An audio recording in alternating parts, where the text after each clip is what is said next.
Welcome to councillor top. நோய்கள் எப்படி உருவாகின்றன? நோய் திடீரென்று உடலில் தோன்றுவது அல்ல, அது பல ஆண்டுகளாக மனத்தில் சேமிக்கப்பட்ட உணர்ச்சி அழுத்தத்தின் இறுதி வெளிப்பாடு. 0 முதல் 7 வயதில் பெற்றோரின் மன அழுத்தம் குழந்தையில் பதியும். இந்த வயதில் குழந்தையின் மூளை ஸ்பாஞ்ச் போல இருக்கும். குழந்தை யோசிக்காது உணர்வுகளை உறிஞ்சும். பெற்றோர் அனுபவிக்கும் உறவு பிரச்சனை, பணப்பயம், பாதுகாப்பு இல்லாத உணர்வு, திருப்தியில்லாத வாழ்க்கை, கோபம், தனிமை, இவை குழந்தையின் நரம்பு மண்டலத்தில் பதிவாகிறது. இதனை போரோட் ஸ்ட்ரெஸ் என்று அழைக்கலாம். குழந்தையின் மூளை கற்றுக்கொள்கிறது, உலகம் பாதுகாப்பானது அல்ல. 8 முதல் 13 வயதில் வலி மற்றும் மனக்காயங்கள். இந்த வயதில் குழந்தை அடிப்படைகள், பள்ளி, சமூகம், ஒப்பீடு, கண்டிப்பு, அவமதிப்பு எல்லாவற்றையும் சந்திக்கிறது. அப்போது குழந்தை வலியை உணர்கிறது, ஆனால் அதனை புரிந்து கொள்ள முடியாது. அப்போதுதான் டிஏ பேட்டர்ன் உருவாகிறது. உணர்வு மூளையின் மொழி. டிப்ரெஷன் உடலை மெதுவாக்குகிறது. டிப்ரெஷன் என்பது சோகம் அல்ல, அது உடலின் சக்தி நிறுத்தம்.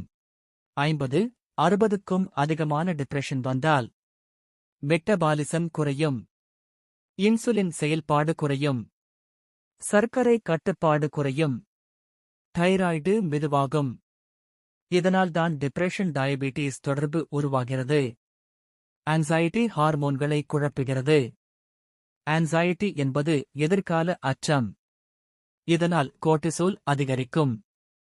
குடல், கருப்பை, வயிறு, ஹார்மோன் அமைப்புகள் குழப்பமடையும்.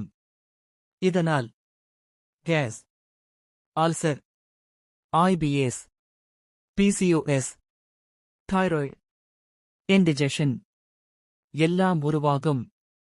ஃபியர் உடலின் முக்கிய உறுப்புகளை பாதிக்கும். ஃபியர் உயிர்காப்பு நிலை. அப்போது இரத்த நாளங்கள் சுருங்கும், சிறுநீரகம் பாதிக்கப்படும், இதய துடிப்பு மாறும், நோய் எதிர்ப்பு மண்டலம் சீர்குலையும். ஃபியர் அதிகமானவர்களுக்கு ஹார்ட், கிட்னி, ஸ்கின், ஆட்டோஇம்யூன் பிரச்சனைகள் வரும். டிஏ விகிதமே நோயை தீர்மானிக்கும். Depression, anxiety, fear.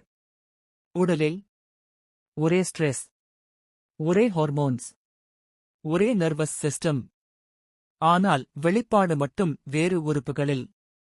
Depression, anxiety, fear இந்த மூன்றையும் நிறுத்தினால் மூளை வேதியியல் மாறும், ஹார்மோன்கள் சமநிலை பெறும், உடல் தானாக சரியாகும்.